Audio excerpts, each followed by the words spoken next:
Hi, my name is Taleya. I am a Christian.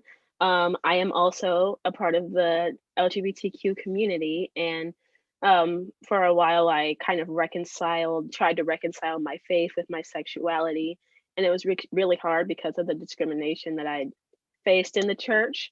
It wasn't until like recently I found a church that was very affirming. My pastor's daughter is actually transgender, and so she's very accepting and very welcoming. And it wasn't until that where I really started like trying to reconcile like with my faith and my sexuality. And since then, I have released a Christian album, and I have started a Bible study um, at my school for LGBTQ plus Christians that will be starting very soon. Of course, I live in Louisiana, so the hurricane kind of pushed back a lot of stuff. So it was supposed to start in September. That didn't work out. So now that we're back and people have found temporary housing, I'm able to start it. And so, yeah, ever since recently, I've become kind of like a, queer Christian advocate slash singer songwriter.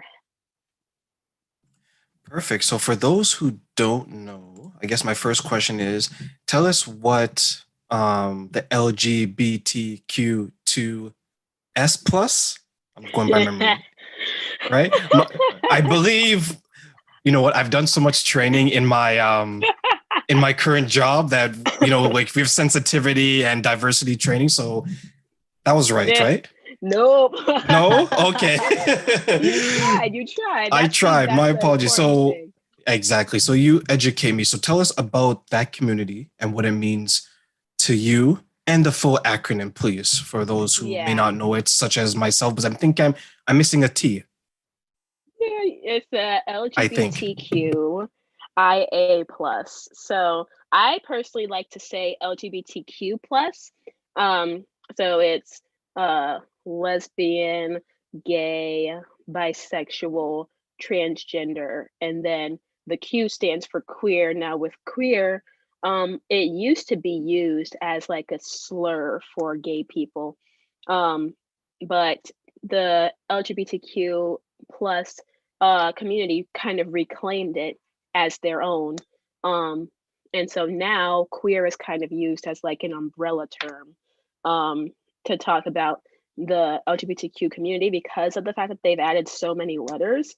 Like it's just like kind of easier to say the queer community instead of like the LGBTQIA plus community, because it's more of like an umbrella term. And for people who, let's say, I know somebody who um is a transgender male, but he personally likes multiple genders. He likes men and women and dates both. And so what's he going to say? I'm a transgender bisexual man, like it's just better to say I'm a queer man. So it's good to, have that term to talk about, multiple identities that you may hold, or just to refer to the community in general. But for me, growing up in the church, I had like my small group and I had my church friends, and it's not like I was some like super squeaky clean like Christian girl who was like homeschooled and like super sheltered and like, constantly was at church 24/7. I went to a public school where, in my public school, though it was a predominantly white school, there was a lot of diversity as far as like thought process and, sexualities and religious views and stuff like that. And so for me, I was at church surrounded by a bunch of people who were, not gonna lie, pretty much the same. But then I'd go to public school and I'm like, oh my gosh, so many different people, so many different stories and backgrounds. And I was in choir and theater, and a lot of people in choir and theater were trans, bisexual, gay, lesbian, like a lot of people in the arts department at my school, my previous high school specifically, were all in the queer community. And so that's that was mainly like my group of friends because I wasn't super good at sports or anything, and so like I didn't join any like teams, and like choir and theater were like my niche. So those were my group of people, and it just so happened that they were all gay. It wasn't intentional that I'd wanted to like seek out gay people. I was too young to even really think about what my own sexuality was, because at that point I was like, oh, this is my friend. I don't really have any other friends, and this person seems really nice. I'm gonna be friends with them, and they just so happen to be gay. And so at that point, I had more gay friends at outside of school, outside of church than in church. Um, and so I kind of started to look at my church, and I was like, there's a lot of straight people here, and like there's a lot of straight cisgender people here, very different from my school friends. I wonder if they would feel safe if I invite them to the church, because there's a lot of evangelicalism, forced not forced, but like mainly like enforced whenever it came to like younger Christians, like myself, which I was in high school at the time.